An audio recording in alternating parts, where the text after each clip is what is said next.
can I have your attention? Can you hear me? Can you hear me? Yeah. Lovely. For those who do not know, I am Rabbi Joseph Dweck. I'm the senior rabbi of the Spanish and Portuguese communities of the United Kingdom, Lauderdale Road, and I often call our flagship synagogue. We welcome you to. The panel tonight was planned for some time. And I was very excited to be able to welcome my friend and colleague, Rabbi Dr. Meir Soloveitchik.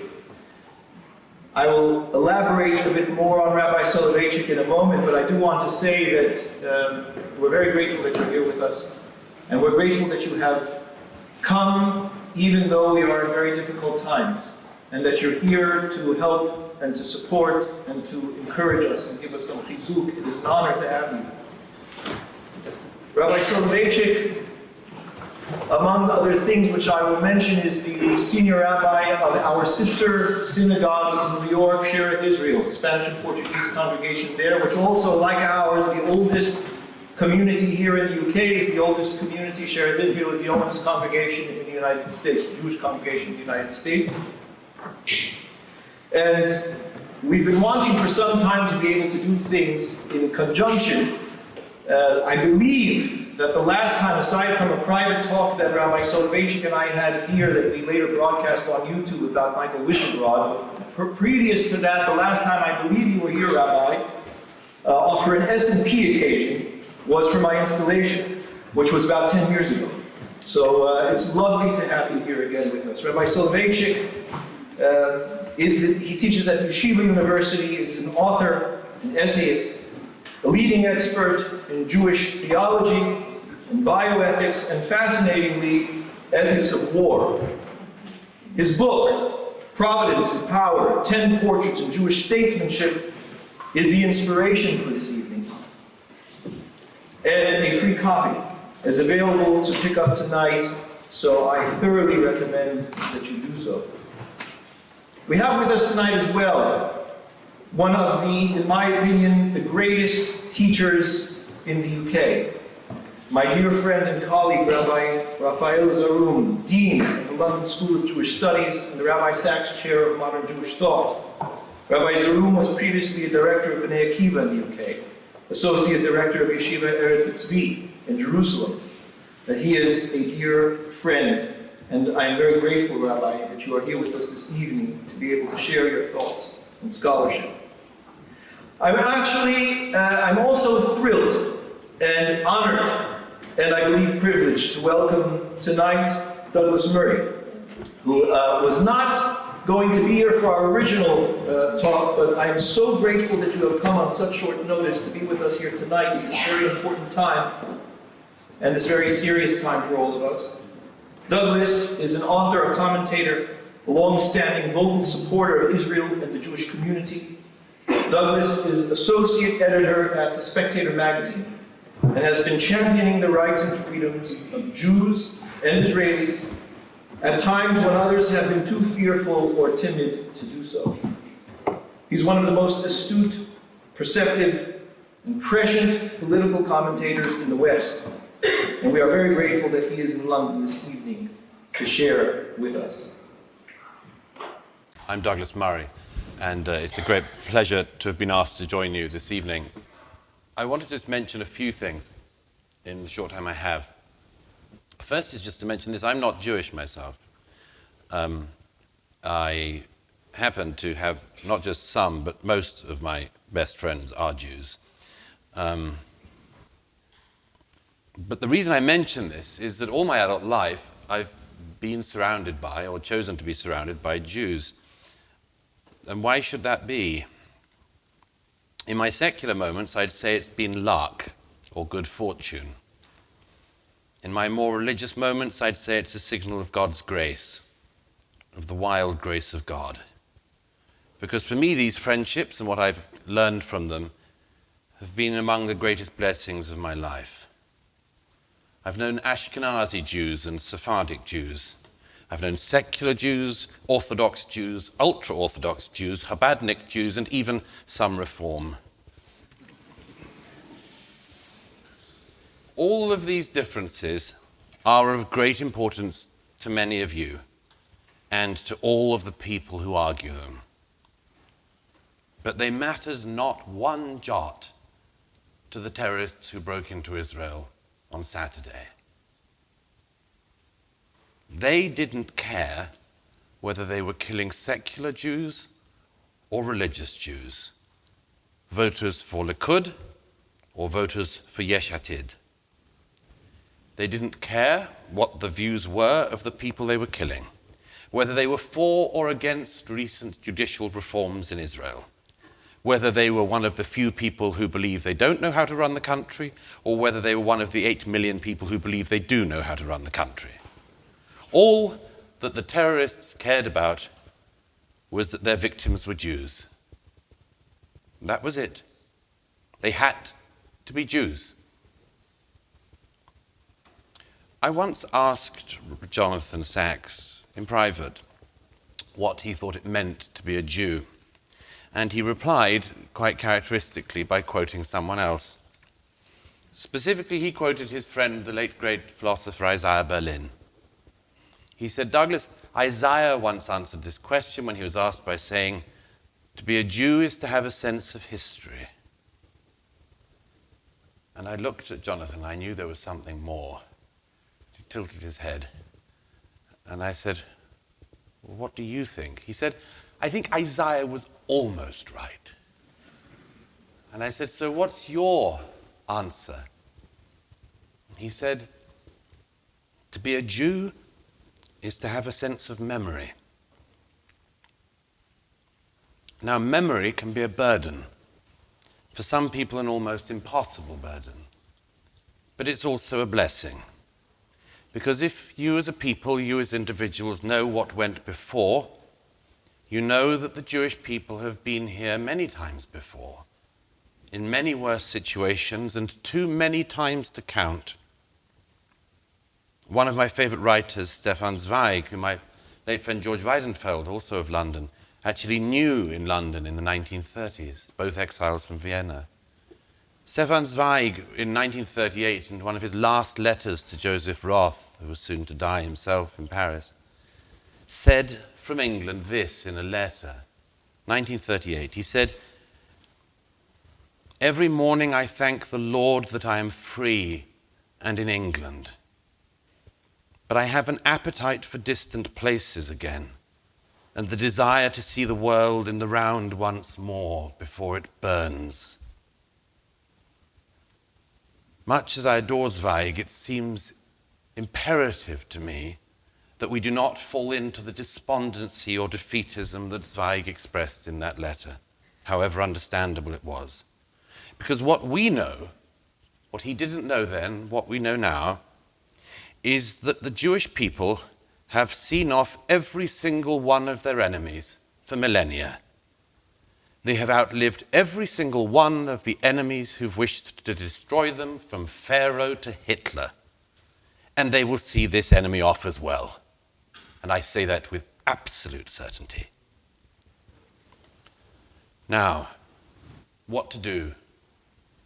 May I make 2 suggestions? Firstly, it's always seemed to me that it is not the right of non-Israelis to tell the Israelis what to do. It is up to them to do what they need to do. In my view, all that people in the diaspora and their supporters can say is that they have our love, our support, and our solidarity in the weeks and months ahead. Whatever we can do to support them, we must do. But a second point, if I may. What we can do here in Britain is to keep our own house in order. And our own house in Britain is in disarray. It is not acceptable, it should not be acceptable, that the Jewish community, among all of the communities of this country, in this diverse country, should be the one community expected to accept with equanimity those who cheer on the murder of Jews and those who support the murder of Jews. It is not acceptable that the Jewish community should be the only community in this land that is expected to put up with murder and then being scorned for their fellow Jews being murdered.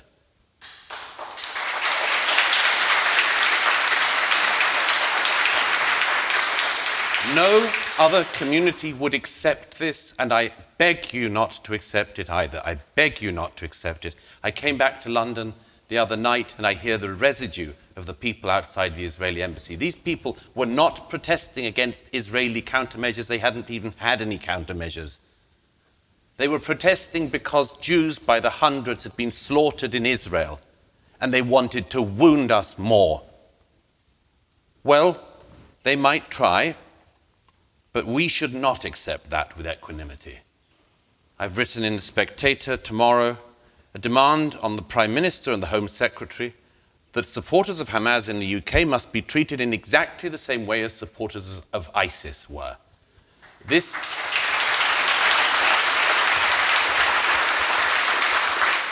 Some people thought that the claim that Hamas was ISIS was a rhetorical claim. We know since Saturday, if we didn't know before, it is not rhetoric, it is real. If you stand in Britain with a Hamas flag, you should not be allowed to be free in Britain.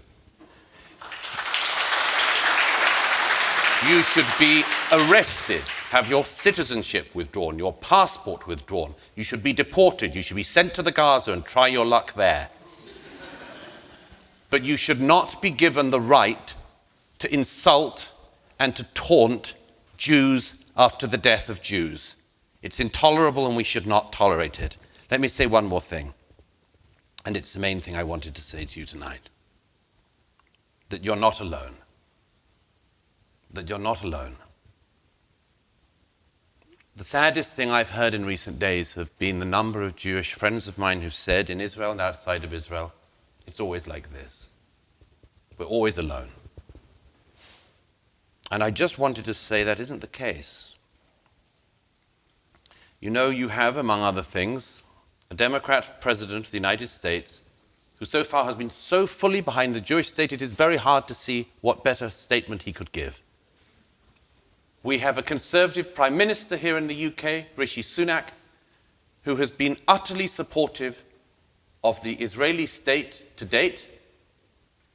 The whole civilized world is behind the Jewish state today. Now that may change. As my friend Barry Weiss wrote on Saturday, we will have to be very careful in the weeks and months ahead to remember Saturday and to keep it in mind. The BBC and others who can't even define a terrorist are already past this.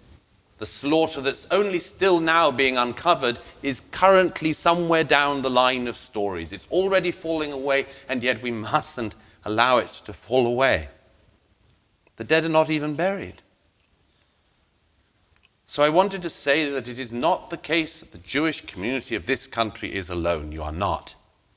There are many millions of people, civilized people in this country and across the world who are with you as well.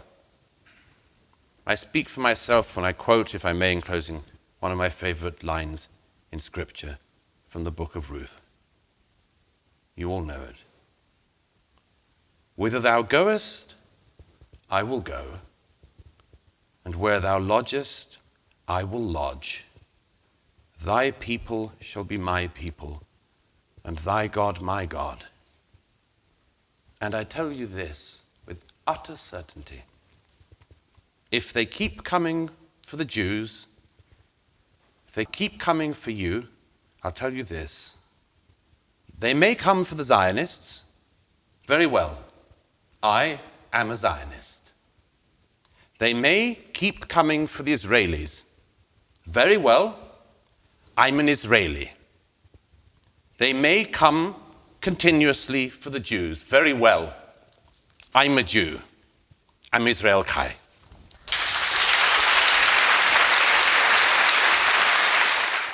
Let me begin just by thanking Douglas. In Hebrew, Douglas, the word for gratitude, seemingly strangely, is the same as confession, hoda'ah. And the point, as my great uncle, Rabbi Joseph Soloveitchik, once said, is that a true expression of gratitude always involves a confession. When we thank, let's say, a waiter at a restaurant, it's perfunctory. We do it because it's polite. But they have to bring us what we ordered. But in every true expression of gratitude, we confess the following. And this we confess to you. We had no right to expect such a gift. And so I hope you will allow us to express our gratitude to you and for your friendship with the Jewish people and your courage and your eloquence in defending us in the public square. Thank you, Douglas.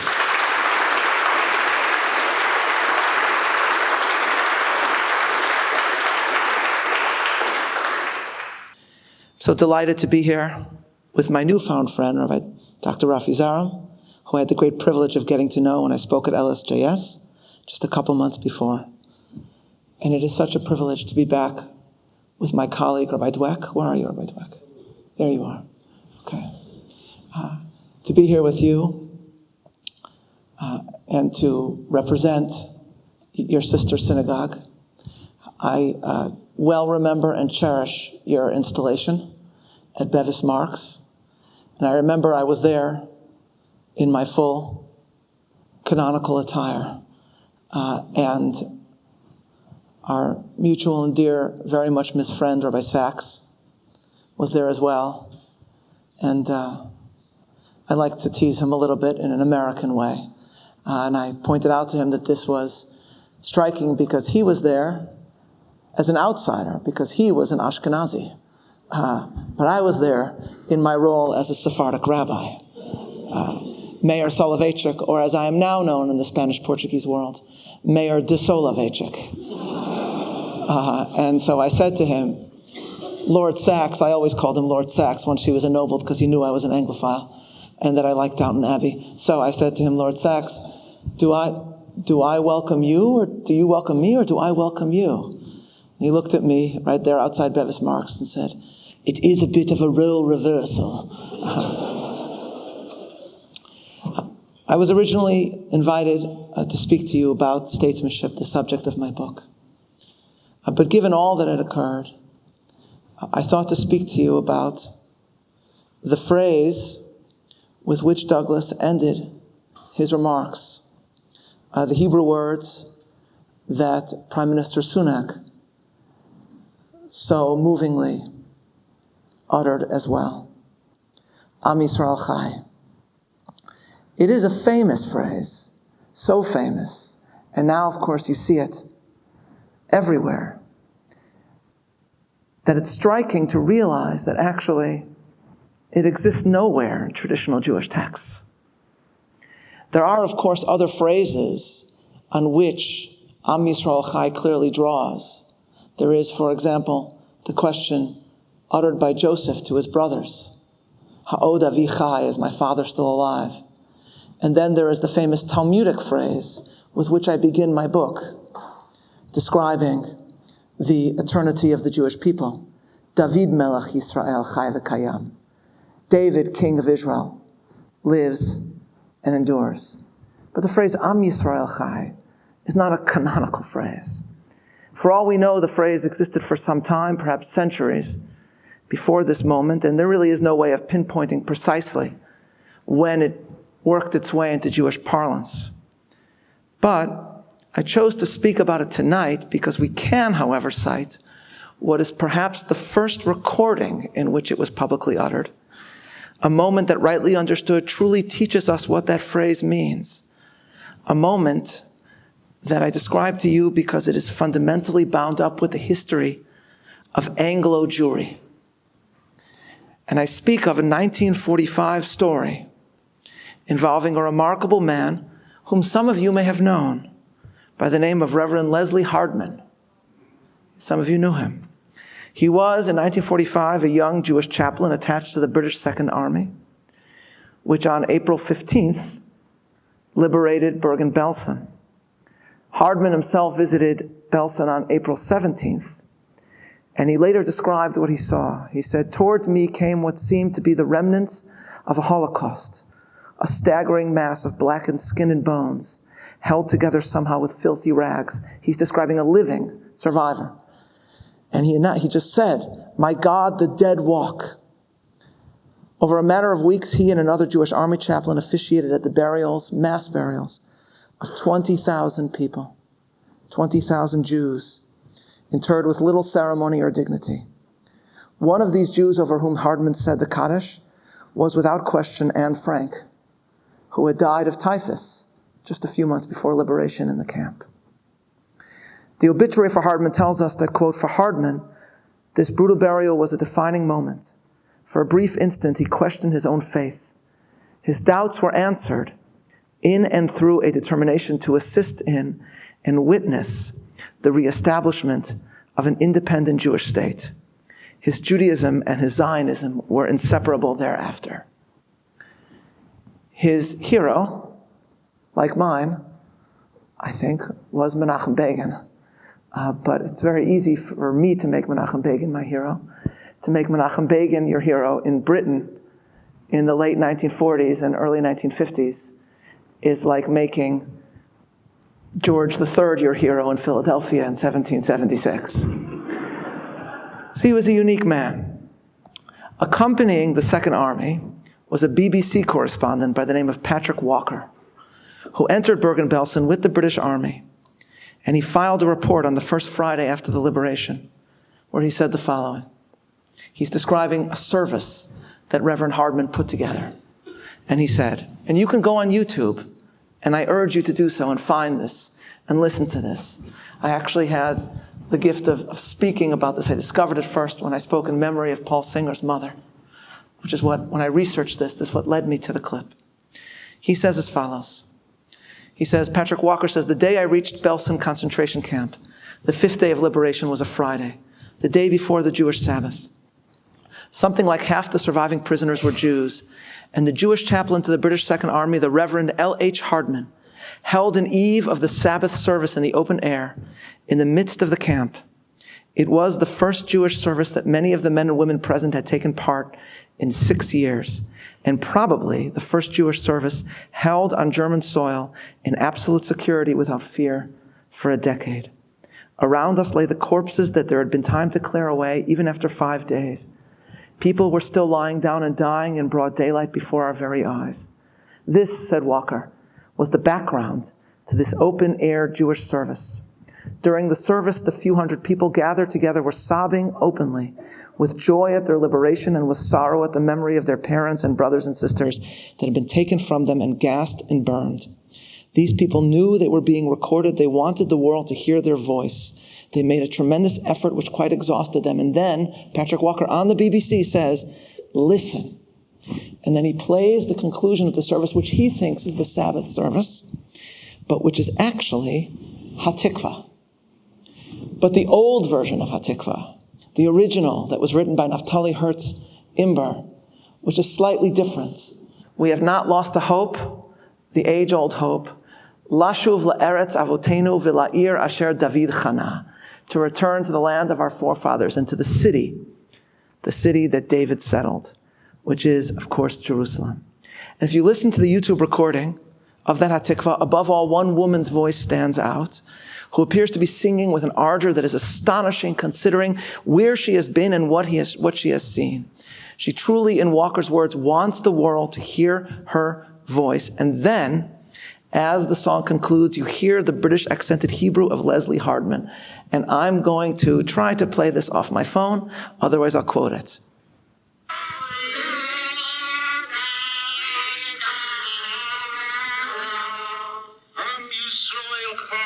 The children of Israel still liveth. That's Reverend Leslie Hardman. Shabbat service of Jews surrounded by mass graves, Jews still dying around them, concluding with a defiant Hatikvah and the words Am Yisrael Chai. And this story, of course, lends meaning to what Am Yisrael Chai truly means. What Walker could never have understood, of course, is that what was taking place was an almost literal reenactment of the biblical story that inspired Hatikvah. Hatikvah, which means the hope, was inspired by a passage in Yechezkel and Ezekiel where the prophet is shown a valley filled with dry bones. And that is meant to embody a people that has given up hope. A people that say, Yavsha atzmotenu, va'ovda tikvatenu. Our bones are dried up, our hope is lost. And God says, no, you will be resurrected. I will take you out of your graves and bring you back to your land. And so the song, Israel's anthem, is saying, inspired by Ezekiel's vision, Od lo avda tikvatenu, our hope is not lost. So here you have the Bible in contemporary times merging. In the valley of the dead, a people show signs of life. From within them emerges a strength. They wanted the world, as the BBC said, and it's a profound irony that I'm quoting the BBC in a positive context, but they say they wanted the world to hear their voice. Can these bones live? Ezekiel is asked. And the answer is yes, they do live. And they reflect a refusal to give up, a refusal to die, a drive to live and to endure. And that is what lends meaning to what Hardman says at this service. Am Yisrael Chai. So understood in its context, in the first perhaps the first public recording of its appearance, Am Yisrael Chai reflects not only the external but the internal. Not only the fact of Jewish eternity, but the inner source of that endurance. It means that Jews refuse to die and have a drive for life. One of my favorite Hatikva stories concerns a female Israeli Paralympic rower by the name of Moran Samuel. She, around 10 years ago, was in a Paralympic rowing competition organized in Italy. She won, and she expected to hear Hatikva, and they had assumed she would not win. So the Italian race organizers did not prepare a recording of Hatikva. And so, in classic Israeli fashion, she grabs the mic, like I'm holding it, and she sings it. Quite literally, Hatikva comes, the hope comes from within. And she describes in her interview that she used to be a basketball player and she was paralyzed by a stroke in her spine.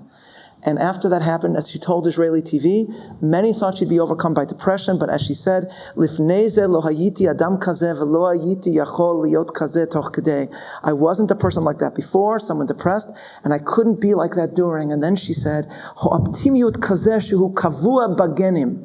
My optimism, which is encoded in my genes, empowered my rehabilitation.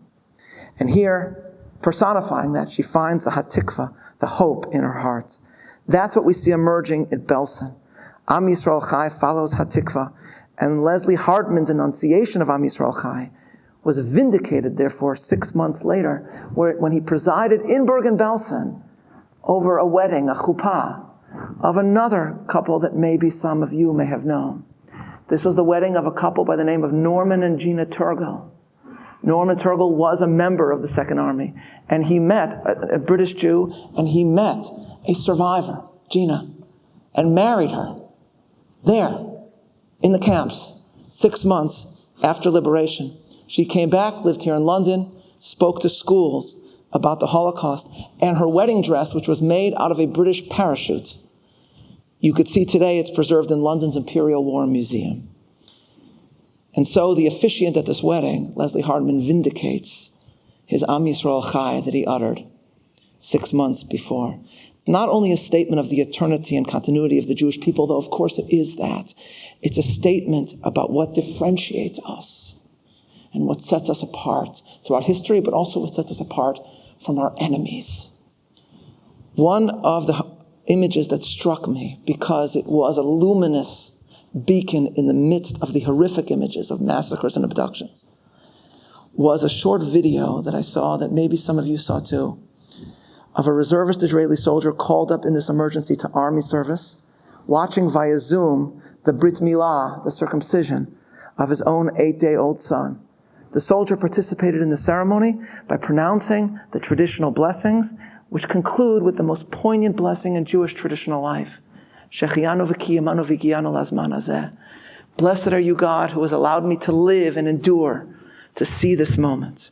And that video, taken in tandem with the horrific images we all saw, epitomizes what is at stake. Israel's culture cherishes life while Hamas and its allies worship death. This too, Israel's enemies have said explicitly.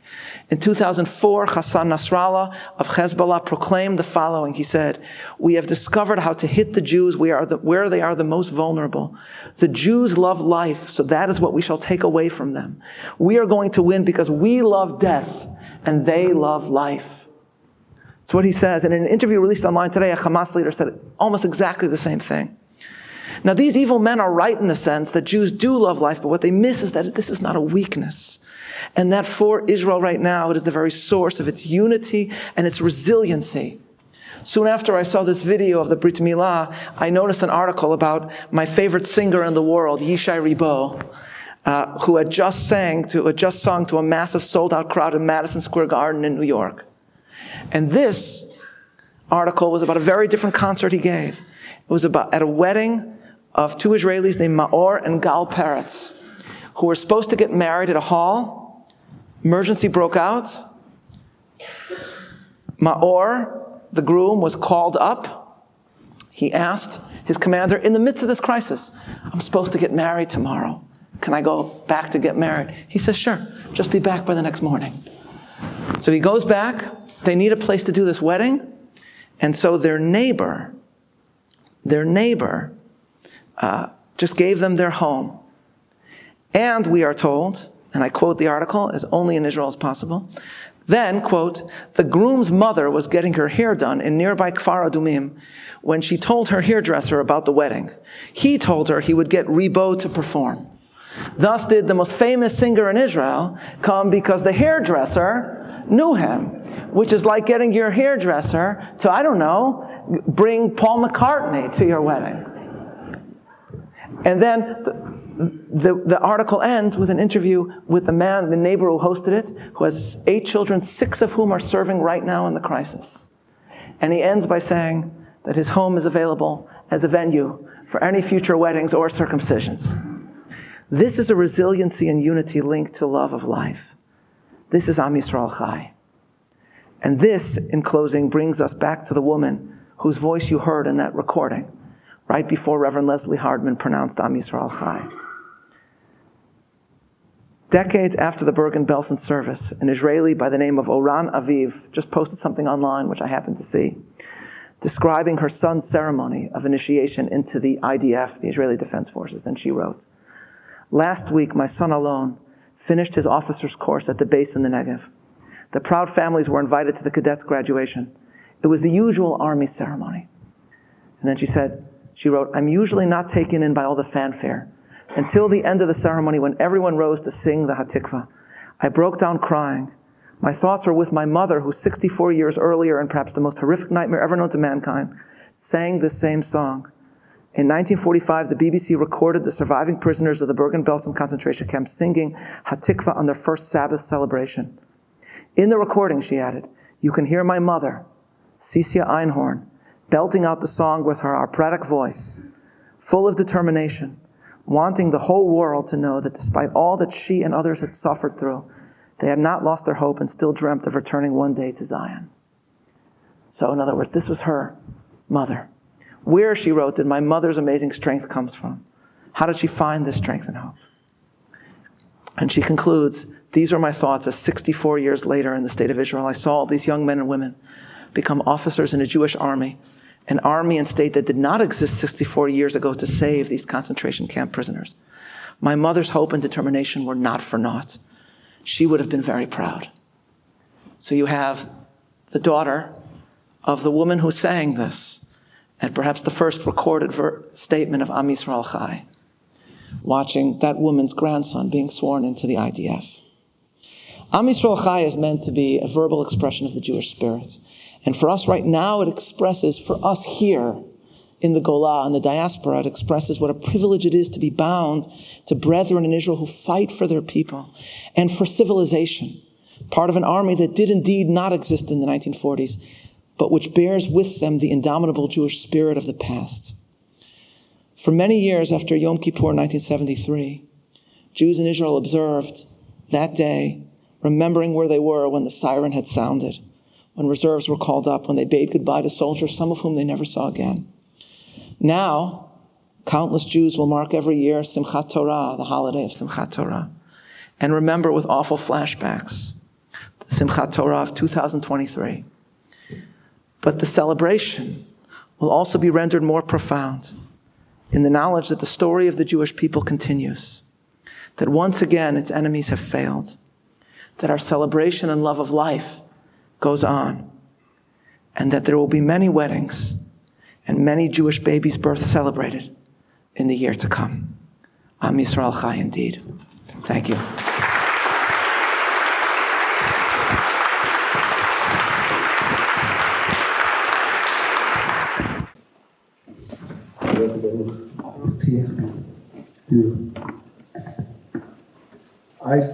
Listening to your immensely moving words, there's so much that you brought out, but I'd like to kind of open the discussion, hearing on the most, perhaps the most prominent. And that is the concept of hope, the concept of tikva. It's our theme song. And I'd like to open a discussion on that, because I think that in the last days, understandably, what we've been hearing a great deal of is I'm going to use the strong word, the heart. And in a lot of the discussion that I've heard, the visual gatherings, there is repetition of this, almost as a means of processing what it is that we are all struggling to be able to absorb and process. And hope comes to me as something that we really need to meditate on and to be able to have a sense of. And so I ask two things. I ask first, to open it up. I ask first, what is hope in Judaism? What does it mean to us? How does it manifest? And what place does it have in terms of our lives? And how might we orient ourselves around it now? So I'll open that with you, Solomon, and see where it is that takes us. So I'll just make two brief points. One is that hope, the word tikva, we have to begin with the Hebrew again for a moment. So the origin, or the root of the word, we will see in what we will read this Shabbat. It's the first thing God actually says. The whole world is chaos, tohu vavohu. And God says, using the same word, the same root as tikva, yikavu hamayim. Let the waters be gathered in so that dry land may be seen. Hope in this respect, then, one might say, is in the face of the tohu vavohu, the chaos of life, creating a reservoir for human spirits, as God created a reservoir of the waters, a reservoir of the human spirit itself within us. Or as Eric Little says in my favorite film, Chariots of Fire, where does the courage come to see the race to its end?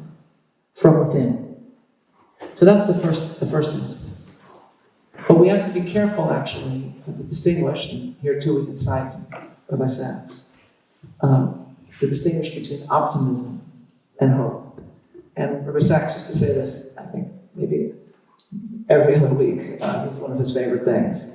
But he said, optimism is the belief that things will get better. And that could be utterly naive. You can't just sit and say it will get better. That could be whistling in the dark. Hope is the belief, Rafa, you may remember this better than I, but hope is the belief that we can work to make things better. And so hope involves a duty and an obligation. That's ultimately the symbol of what Hatikva means. Hatikva is, of course, a symbol of the providential nature of Jewish history, but it's also a symbol of what the power of the human spirit can create. And so there is an active element to hope. There's an agency. Yeah, that is very different than just plain optimism itself. Rabbi Zahn. Please. First of all, it's very special to be here with these people, and the book you've written is a wonderful thing to understand and appreciate. It's very difficult in this situation, what's going on with Israel, to talk about anything conceptually, but I'll just say one thing on hope. It requires a level of naivety, but not so much that it ignores reality. And that's the problem.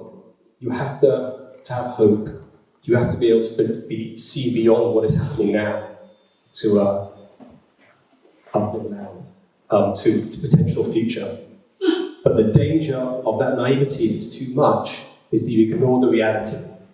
You ignore that this has to end in some kind of understanding, compromise, and still understanding one day. It has to. And we don't want to think about it now because our people are dying, and that's number one. but it's naive to not understand. And hope requires a good measure of reality.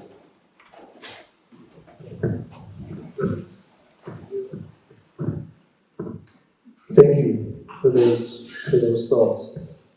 I know everybody up here is a Churchill fan, and there's a famous line that Churchill said. He said, "If you're going through hell, keep going." And that to me is always a statement that I think of when I think of hope, because as Rabbi Soloveitchik said, tikva, you always start from the Hebrew. And another aspect of that word, or root of that word, is simply kav. And kav is a line. And when I think of what Churchill said, I think of that line. And I believe that he saw that line when he said that. Because when one is going through such difficult things, it's very hard to believe that one is moving at all. And that's the wit and brilliance of the point. In my understanding, not that I negate any of the beautiful points that my colleagues made, tikva is the line of history that runs through. And one thing that we say, again, in Bereshit, is that everything's done. However it is that we're to take that and to understand that, we end it saying, "Vaychulu hashamayim ve'haaretz," that the heavens and earth were finished. And that somehow, in some way, we are moving through it in time. And it says in the prophets that God is koreh hadorot mirosh, He calls all of the generations out from the beginning. And we are traveling through them. And I say often that I'm very grateful to be at the period of history that I am in, because I have a tremendous opportunity to look back and recognize, as Douglas was saying, and you said with certainty, and thank you for your certainty, we will come through. We will keep going. And the reason why I know that for certainty is because, look back, there is not so much an issue of naivete in that, I would say, and I understand what you're saying, but for me it isn't naivete to hope. Because I look back and I see the hope manifest in every generation of our people. And I recognize that it will run through into the future. And so there's something about knowing that we are online. We're online. And to be able to focus through that. Yeah, so it's interesting you mentioned Churchill, because I've been thinking a lot about Churchill. I mean, I think about Churchill once every couple hours generally, but I actually got to sit, thanks to our mutual friend Dan Senor. I was taken to the Churchill War Rooms, and you've all been there, I assume, but you know his chair is behind the glass where he would sit, and I got to sit in the chair. It did require much lurching on my part, but I did get to sit in his chair. So the story I tell a lot from him is, during the war, immediately when you mentioned it, I had forgotten about it and I immediately called it up. During the war, he visited Harrow's, which was the school that he had attended. And in honor of Churchill, the students had added a stanza to the traditional school song that was dedicated to him, because he was an alumnus of the school. And it read like this: "Not less we praise in darker days the leader of our nation, and Churchill's name shall win acclaim for each new generation." And it goes on. So he got up to respond. You'd think he would just be touched that they invented a whole new lyric, of the school song. That, I assume in Harrow's that doesn't happen very often. He says as follows. He says, "You sang here a verse of the school song. You sang that extra verse written in my honor, which I was very greatly complimented by." He says, and then he adds, he says, "But there is one word in it I want to alter. I wanted to do so last year, but I did not venture to, but they'd sung it before. It is the line, 'Not less we praise in darker days.'" And he asked them to change it to, "Not less we praise in sterner days." And he said, "Do not let us speak of darker days. Let us speak rather of sterner days. These are not dark days, these are great days, the greatest days our country has ever lived. And we must all thank God that we have been allowed, each of us according to our stations, to play our part." So what does he mean by this? Obviously, he's not trying to deny the horror of the war. He's not trying to in any way take away from the sense of terrible loss and what London had been going through during the Blitz. He's surely not insensitive to that. But what he means is that it's precisely in the face of challenges and in the fight against evil, that the luminous nature of the human soul can make itself manifest and burn all the brighter. So it is sterner days, but it's not darker days in that sense. That's why I was so obsessed with that video of the father, because I couldn't even sleep after what I had seen. And then suddenly this burned forth with a brightness that was just incredible. Story, I'll just mention this and I'll hand over the mic. The story I love is in Natan Sharansky's Fear No Evil, where he describes how on Hanukkah, he had gone on a hunger strike because they had confiscated his menorah. And the commandant, or whatever he was called, Major Osin was his name, who ran the gulag, tried to get him out of his hunger strike. So he says, well, I'll tell you what, I'll stop the hunger strike if you just, for the last night of Hanukkah, if you just let me light my menorah here in your office, no one else has to see. And then I'll get off my hunger strike. So Major Osin brings out the menorah and he gives him a candle. And he says, it's the 8th night of Hanukkah, I need 8 candles. So Major Osin takes this one candle and cuts it into 8 stubs, which is itself a wonderful metaphor for what tyranny seeks to do to the human soul, which is itself, of course, according to Proverbs, the candle of God. And so he does it, he takes the candles, and he says, he makes up a Jewish law. He says to the commandant, he says, according to Jewish law, everybody in the room when I light the menorah has to stand at attention and listen to my blessings. And then when you hear me say Amen, you also have to respond, Amen. So Major Osin said, okay. So he lights the candles, and then he prays in Hebrew that one day he'll be able to make it out and to make it to Jerusalem with his wife, be with his wife Avital. And then he adds in Hebrew the following, with the uncomprehending Soviet soldier standing at his side. He says the following in Hebrew: may the day come when all our enemies, who today are planning our destruction, will stand before us and hear our prayers and say, Amen. And Major Osin says immediately, Amen. Now, of course, the story burns with a luminous brightness. It is a moral beacon in the midst of darkness. And that's the point. It's precisely in these stern days that we see such brightness. I look at our brethren in Eretz Israel who are entering into this army. I'm saying to Terry in the car. And they face more danger now than I've ever faced in my life. And yet I am so envious of them. Because they are so heroic. And they do so with a joy that stems from the deepest source of joy, which is a sense of meaning, of knowing that they're part of something much larger than themselves, and that they are fighting for what is most important in their lives. So, these are sterner days, but hope is drawn from the fact that we see brightness all around us.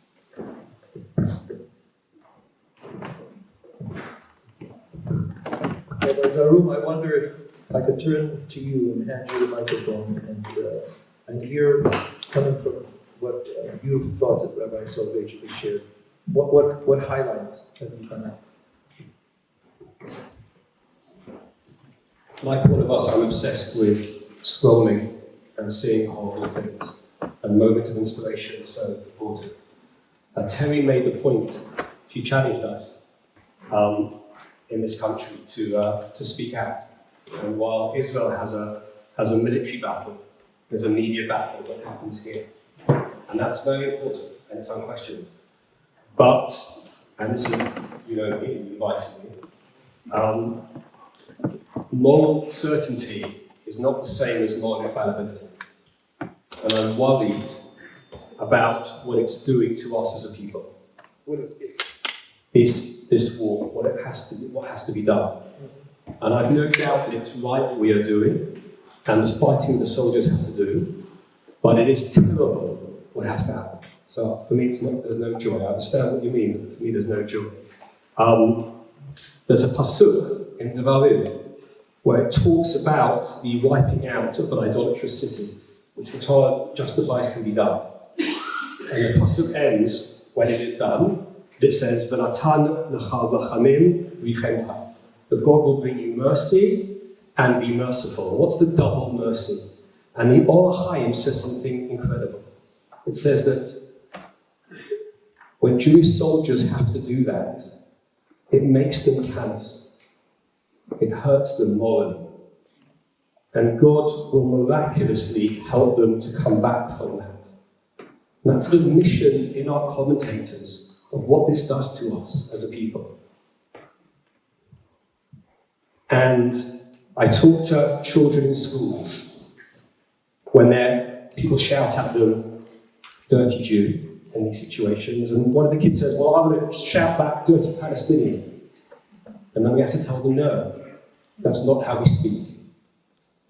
The anger that's burning inside us and the upset has to be channeled to moral justice. And that is not easy. Our cause is right, but it is not easy. And I'm afraid for that. And I'm in awe of those soldiers who have a lot of common sense and understanding. So I'm less romantic about it because I'm worried about it. And that worry hopefully will keep me charged and aware. That's honestly what I feel.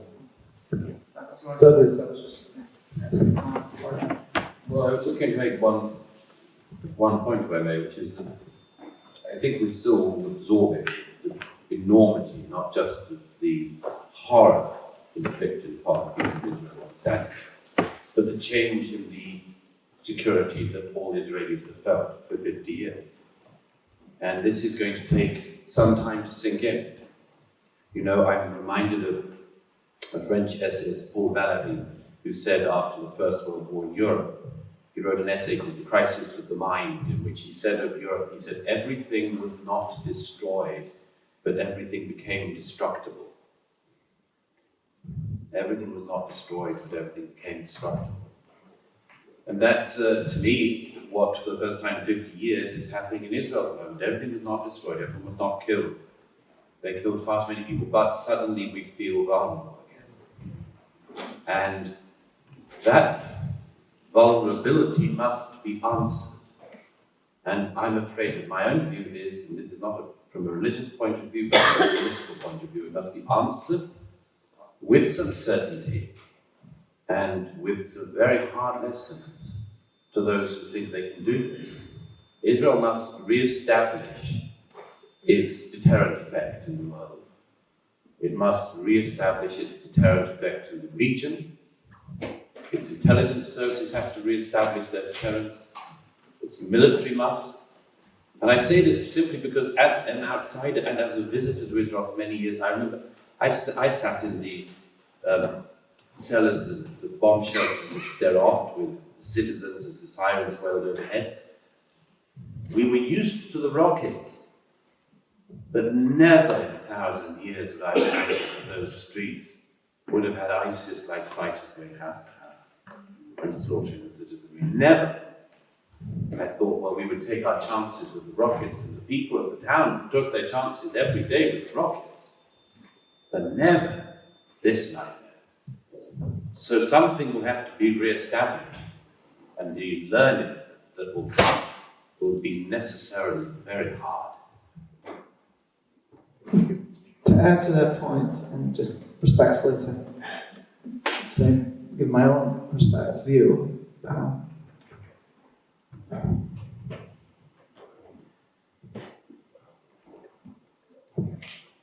I think we need to say that the destruction of evil is a positive good, and it is to be celebrated.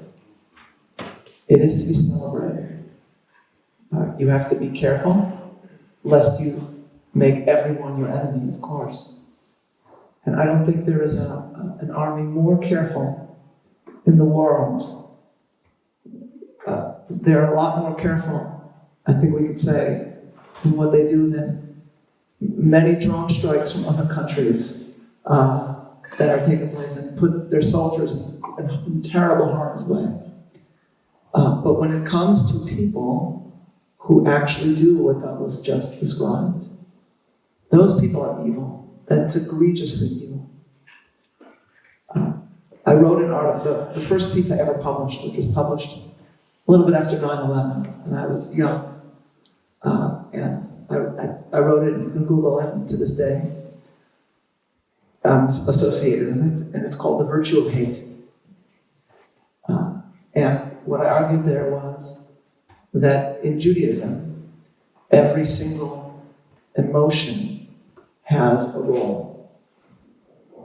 Judaism disagrees, if I may say so in England, with the great theological group of thinkers known as the Beatles, when they said, all you need is love.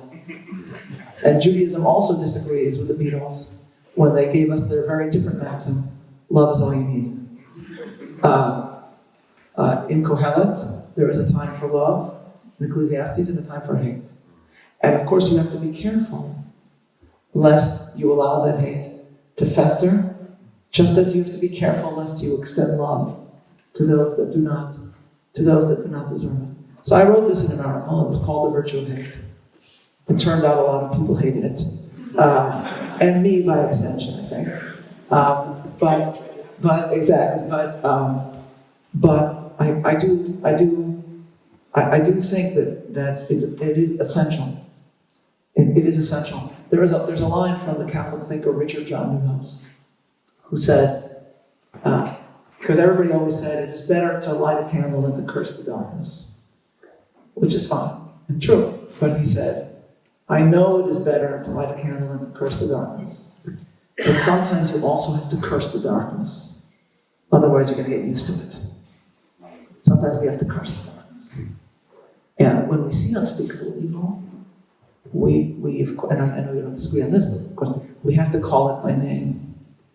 And when the Hamas of our age, those people are defeated. For me, that's a source of celebration. Thank you. I'm looking at the clock, and we've got about 15 minutes left. And I'm going to take advantage of having the honor and privilege of sitting with this illustrious group. Because what I'm hearing in this discussion, and I don't necessarily disagree, and I'm grateful for the points, raises something that I think is important to all of us, although I only speak for myself. It's important to me, and I'm interested to hear. And it's important to me always. It's important to me especially in this time. We're hearing words, evil, good, love, hate, and we need to use them. But they are somewhat black-white. If there is one thing that I recognize that we are experiencing in our time, it is a massive paradigm shift. The world is changing. And when the world is changing in the way that it is, when we compartmentalize it, when we kind of stick it into these black-white terms, I'm not saying that black and white are not part of reality. It can get quite simple. Nuance can be lost. And I don't for 1 minute speak amongst my colleagues and imagine that they are not sensitive to nuance. That's why I'm grateful to hear. So my question essentially is this to the panel. When we experience complexity and uncertainty as human beings, and all the more so when we are in danger, and we are in fear, and we drop down into our more primal limbic system thinking. Black-white is very comfortable.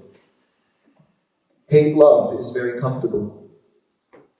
And we almost want to stay in these places. Speaking from this, in front of this Hechal, in this Spanish and Portuguese synagogue, and you coming from our sister congregation, Rafi, from organizations that are light in mind and spirit, and Douglas in your wisdom and understanding of the nature of reality and our lives.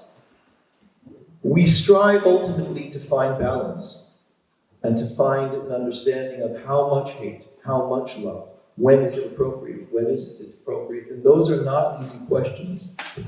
And we are living in a time in which it is very easy to simply live in those places and in those extremes. And so I'd like to open up in our last minutes. How do you as leaders, how do you as thought leaders, as speakers, as writers, as thinkers, especially now in this time of fear this time of anger, this time of danger, how do you hold precious and sensitive the issue of nuance and careful thought and consideration when there might be strong pulls to the extremes?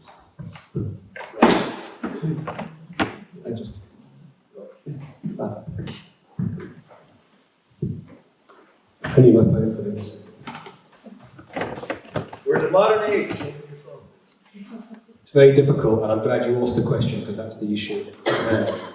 But the soldier has to be clear about what they're doing and not be equivocal. I understand that as well. But other battles require subtlety.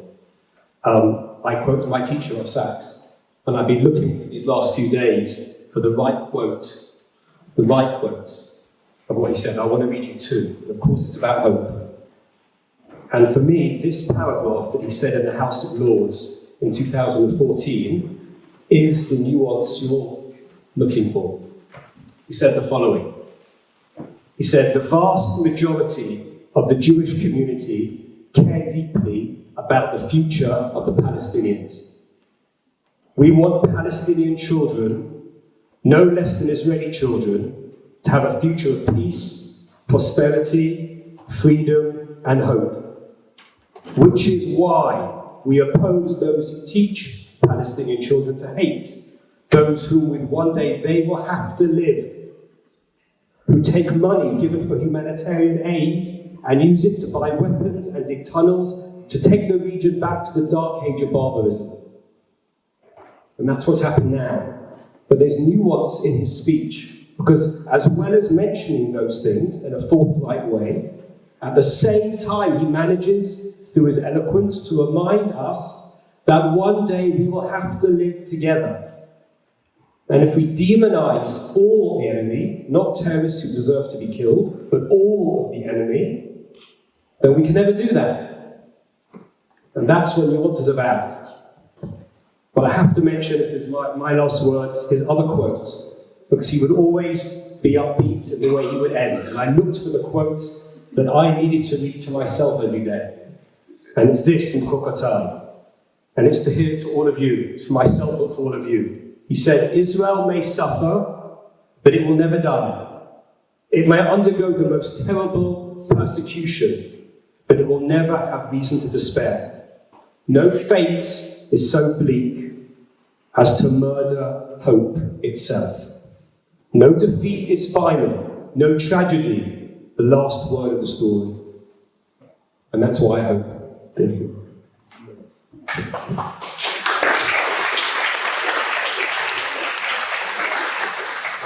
I'd finish by adding a slightly sharper edge, if I may. Rabbi Dweck, you mentioned simplicity of findings and the difficulties that can occur from falling into them. As you say, good, evil, right, wrong. Let me introduce one that is unequivocal in my mind. Win, lose.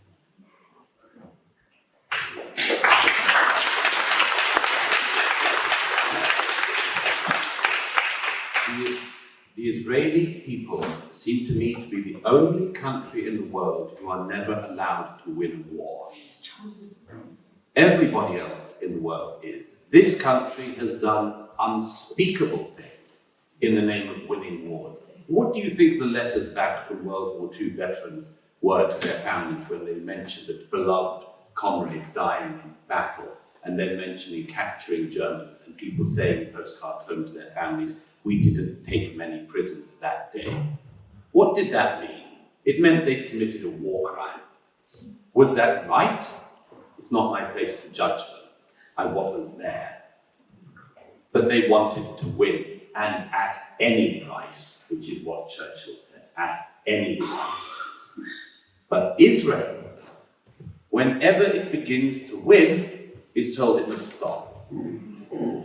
We have, once again, as I say, welcome back to London Douglas, all of the commentators talking about the importance of restraint. No, not restraint, the other great one. Proportionality. This is such bad ethical thinking, it should be chucked out from a first grader.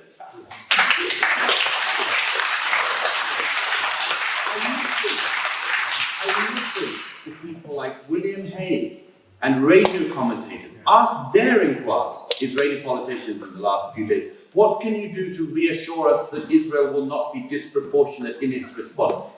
If thousands and thousands of British girls and others had just been brutally raped and murdered, I think we would like something more than a discussion from our friends about proportionality. And in any case, what does it mean? Does it mean you try to find a music festival in Gaza, if such a thing ever existed, and go and rape and torture and murder the exact number of their women, as the Hamas did to the Israelis? The whole notion is preposterous, but it comes back to this point. All the time, Israel is stopped from winning.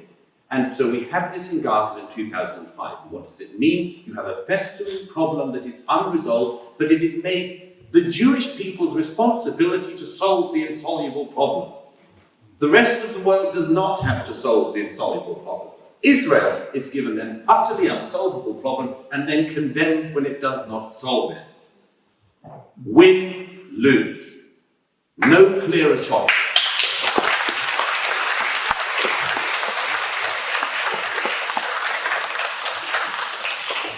So I want to say something about nuance and then something in the other direction. And first about nuance, and that relates just to the way we as Jews relate to one another. Because of course, before this terrible week, we saw deep division in Israel. Terrible division.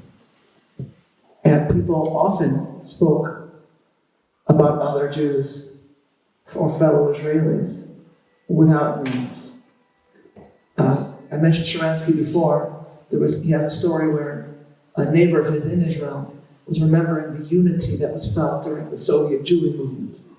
So she was talking to Sharansky and she said to him, Natan, it was so great when you were in prison. She said, we had our twin bar mitzvahs, right, with Soviets, you know, we had our rally, we would take our dates to the rallies. Where did it all go? So Sharansky said to her something like, I'm sorry, but I'm not going back to prison just for Jewish unity. And then he said, Jews will just have to find a different reason to love one another. Well, now we have. And as Douglas said, our enemies did not distinguish when they slaughtered Jews. They didn't distinguish. So that's, I think, at times where we have to think about when nuance is appropriate. Now in the other direction. And I'll conclude just by citing again Menachem Begin. Menachem Begin, of course, was not just, though he was known as a warrior, was a great peacemaker. And not only made peace with Anwar Sadat, developed with him, I think, a profound friendship. And again, this was the man who attacked Israel 50 years ago and made peace with him. But, to quote again Ecclesiastes, Kohelet, there is a time for war and there is a time for peace. So Menachem Begin used to always say that what the state of Israel made possible again was what he called the fighting Jew. And he gave a definition of the fighting Jew. So I'll just close with just a few short passages in his description. He said as follows. The fighting Jew is a human being. He is the son of a Jewish mother, that most marvelous of all of God's creatures, with all the softness of her love and the heavy burden of her concern. The fighting Jew loves children, all children, Arab children too, I assure you. The fighting Jew loves books, loves liberty and hates war, like Garibaldi, but he is prepared to fight for liberty. And then he said as follows. The fighting Jew does not want to harm any Arab. He wants peace between us and all Arabs. But if you ever raise a hand against his people, know this. The fighting Jew is fearless. His heart is of steel. His hands are trained for war, and his fingers for battle. He will strike the enemy, disperse him, repulse him, and destroy him, and ensure that his people shall have life, freedom, and human respect in the land of its fathers for all eternity. So to this I say, King Yiratzon. Amen.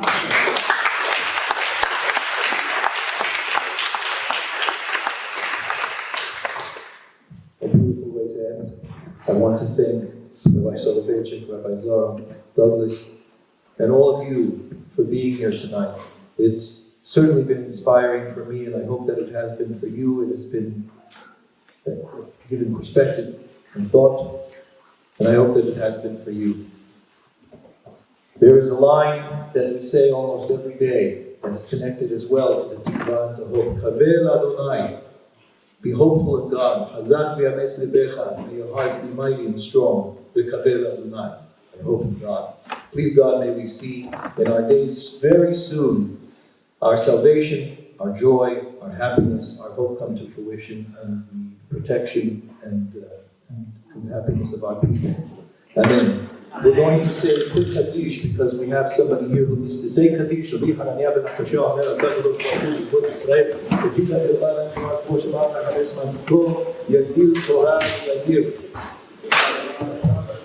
Amen.